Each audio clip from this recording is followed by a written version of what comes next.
Bapak Ibu sekalian, di akhir Ramadan ini kita diperintahkan oleh Allah Subhanahu wa taala faradha Rasulullah wasallam zakatal fitri. So'an min tamrin aw so'an min sya'irin. Alal hurri wal abdi al unsa wa dzakari was saghiri wal kabiri minal muslimin.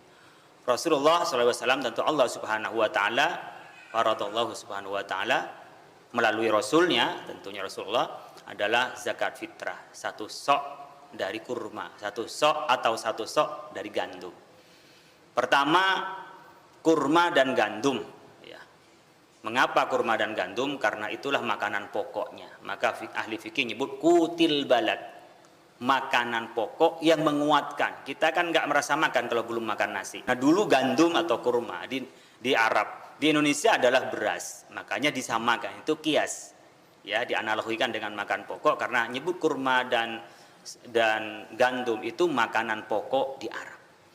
Kemudian kata-kata so'an min tamrin, satu sok itu 4 mud. Satu mud itu satu tangkai begini, tangan kayak orang amin begini dicelupin, 1 mud 4 kali. Nah ini takaran.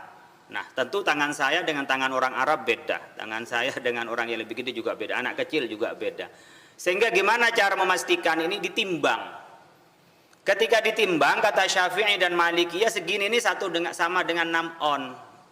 Nah, maka kita ini berkewajiban mengeluarkan zakat fitrah 6 kali 4 jadi 2,4 gitu ya. Ada yang mengatakan 6,5 seperti Hanabilah, berarti 6,7 6,5 on per 1 mud kali 4. Nah berbeda lagi dengan pendapatnya Abu Hanifah, 7 on ya, berarti dicelupin gini 3,8 gram kilogram. Nah ini perbedaan-perbedaan ulama di dalam melakukan ijtihad. Nah Indonesia banyak mematok 2,5 zakat fitrahnya. Nah ada yang mematok sebagian tempat 2,7 saja, tengah-tengahnya, lebih dekat tengah daripada 2,5 antara mazhab Hanafi dan mazhab Syafi'i. Nah kalau lebih aman berapa? Keluarin aja 3 kilo, lebihnya dari itu pasti jadi sedekah. Kalau kurang kita dosa, kalau lebih jadinya jadi sedekah. Jadi kalau mau zakat fitrah ya udah 3 kilo aja keluarkan. Pertanyaan berikutnya, gimana kalau pakai uang? Ini yang lagi viral, saya jawab di mana-mana ya. Nah, bagaimana dengan uang? Memang ijtihad ulama seperti Maliki dan Syafi'i nyebutnya karena so'an min tamrin, disebut tamr atau syair, gandum. Maka berarti yang dikeluarkan harus memang yang dimakan oleh kita. Namanya juga zakat fitrah, zakat dari jiwa kita. Maka yang dikeluarkan adalah makanan itu. Yang makanan itu akan mempengaruhi pada kita. Makan barang halal, haram itu mempengaruhi pada kita. Maka ketika zakat fitrah, keluarkan apa yang dimakan itu. Ia mengatakan tidak boleh diganti dengan yang lain. Ini pendapat orang yang mengatakan nggak sah zakat fitrah kecuali mengeluarkan berasnya. Tapi menurut madhab Hambali, Hanabilah, pengikut Ahmad bin Hambal dan juga dipilih Ibnu Taimiyah mengatakan boleh diganti dengan alat tukar berupa uang asalkan di situ ada kebutuhan dan ada kemaslahatan. Saya mau zakat fitrah, saya mau keluarkan di mana? Di Madura. Ya, ini nggak boleh pulang kampung kan? Jadi saya nggak bisa pulang. Masa saya nenteng mau bawa zakat fitrah ke Madura, habis mau ongkosnya. Maka apa caranya? Dia udah ditransfer aja, lebih mudah. Ada masalah, ada kepentingan di sana mungkin lebih perlu daripada di kita, sekitar kita udah bisa dikasih, udah zakat fitrah dikirimkan ke sana. Itu kata Ibnu Taimiyah boleh. Tapi Abu Hanifah mutlak boleh diganti dengan apa? Dengan uang bayarnya. Ini yang diambil oleh masyarakat Indonesia termasuk Ahmad bin Hambal dan pendapatnya Abu Hanifah. Kenapa? Karena ketika faradha Rasulullah SAW zakatal fitri ya, mewajibkan zakat fitrah apa? Tuhratan lis-shaimi minal lagwi warrafas. Jadi zakat fitrah itu tujuannya mensucikan orang yang berpuasa. Barangkali pada saat berpuasa sering kita menghabiskan waktu sia-sia, tidur terus.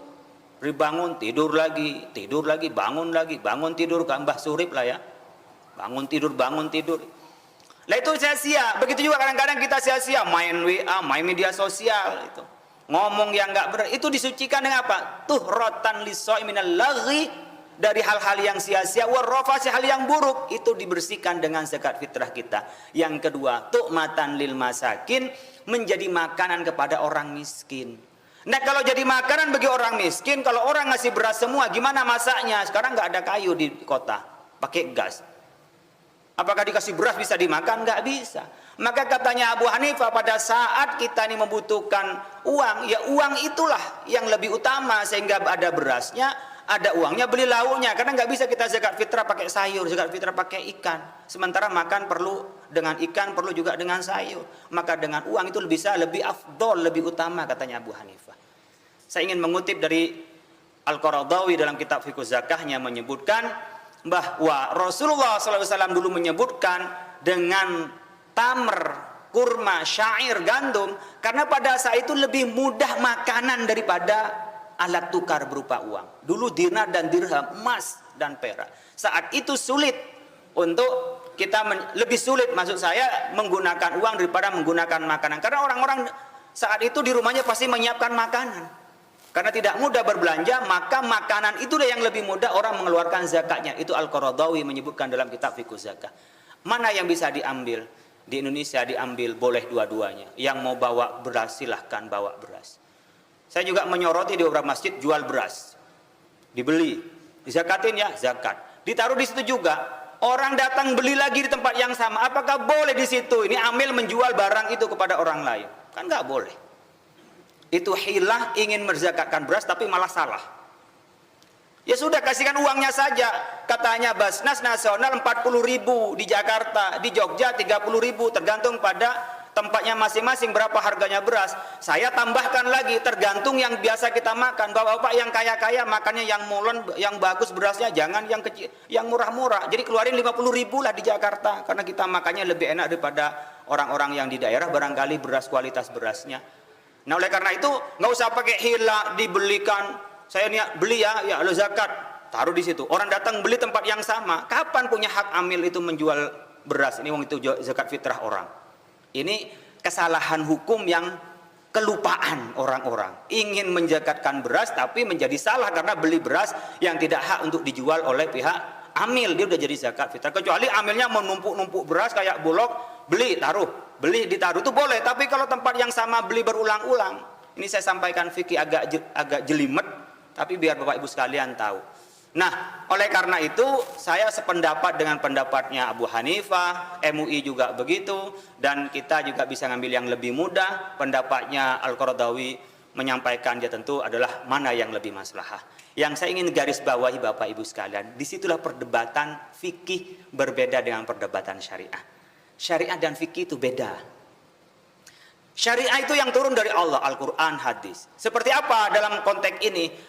Zakat fitrah itu syariah. Menggunakan bahan pokok tamar dan syair, atau ditambah juga kalau kita adalah beras, itu syariah. Nggak ada perbedaan pendapat. Tapi fikihnya ketika mengukur satu sok seperti apa, berapa banyak satu sok, apakah bisa dengan umpamanya alat tukar berupa uang, apakah boleh, itulah fikih. Jadi fikih itu kreasi orang memahami syariah.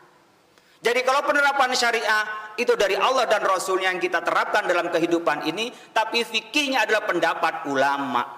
Sama dengan ketika kita sholat, Rasulullah mewajibkan kita syariahnya sholat. Apa sholatnya? Shollu kama ra'aitumuni usolli. Sholat seperti saya sholat. Rasulullah sholat tarawih.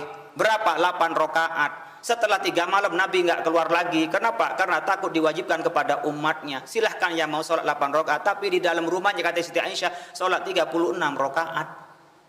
Kemudian Sayyidina Umar mempunyai ijtihad, Nabi 8 rakaat, 2 rakaat itu berhenti untuk tawaf. Setelah tawaf Nabi itu baru sholat lagi. Jadi sela-sela antara 2 rakaat dengan tawaf. Sekarang kita nggak tawaf. Sayyidina Umar mengatakan yang jauh-jauh sekarang 8 rakaat seperti di haram 8 rakaat. Ibu bapak, disitulah syariahnya itu nggak pernah ada perbedaan, tapi fikihnya yang berbeda. Nggak ada masalah kalau kita memahami nanti yang mau 8 silakan 8, yang menerusin 20. Tapi jangan kita debat dengan tarawih sampai pagi hari tapi sama-sama nggak sholat tarawih. Ini yang nggak boleh. Apalagi sampai berantem sesama muslimnya. Padahal memperdebatkan syariah, memperdebatkan fikihnya, sementara dia tidak pernah menjalankan ajaran agamanya. Terima kasih. Wallahul muwaffiq ila aqwamit thoriq. Wassalamualaikum warahmatullahi wabarakatuh.